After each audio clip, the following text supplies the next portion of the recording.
This is a poem by Lewis Carroll that I love, called The Walrus and the Carpenter. The sun was shining on the sea, shining with all his might.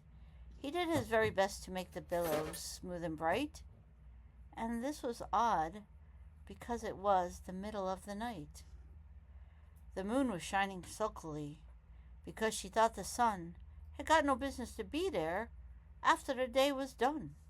That's very rude of him, she said, to come and spoil the fun. The sea was wet as wet could be. The sands were dry as dry. You could not see a cloud because no cloud was in the sky. No birds were flying overhead.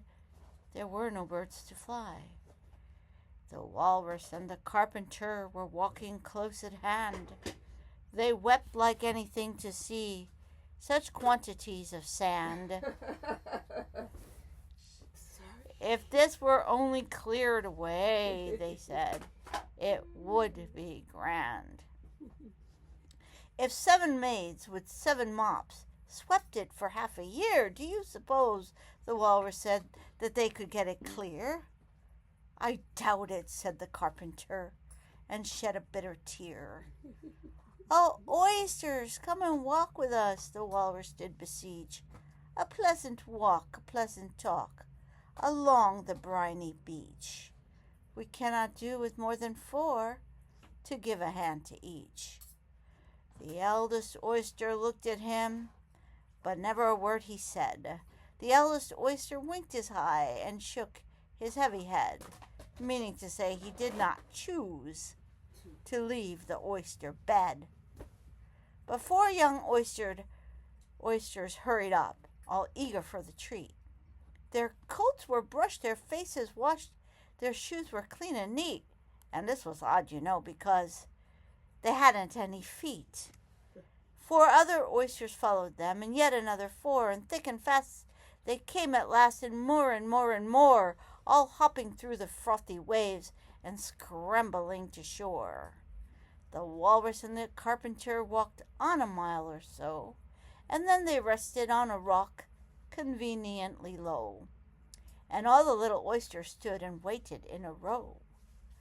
The time has come, the walrus said, to talk of many things, of shoes and ships and sealing wax, of cabbages and kings, and why the sea is boiling hot, and whether pigs have wings. But wait a bit, the oysters cried, before we have our chat, for some of us are out of breath, and all of us are fat. No hurry, said the carpenter. They thanked him much for that. A loaf of bread, the walrus said, is what we chiefly need. Pepper and vinegar besides are very good indeed. Now, if you're ready, oysters dear, we can begin to feed. But not on us, the oysters cried, turning a little blue. After such a kindness, that would be a dismal thing to do. The night is fine, the walrus said. Do you admire the view?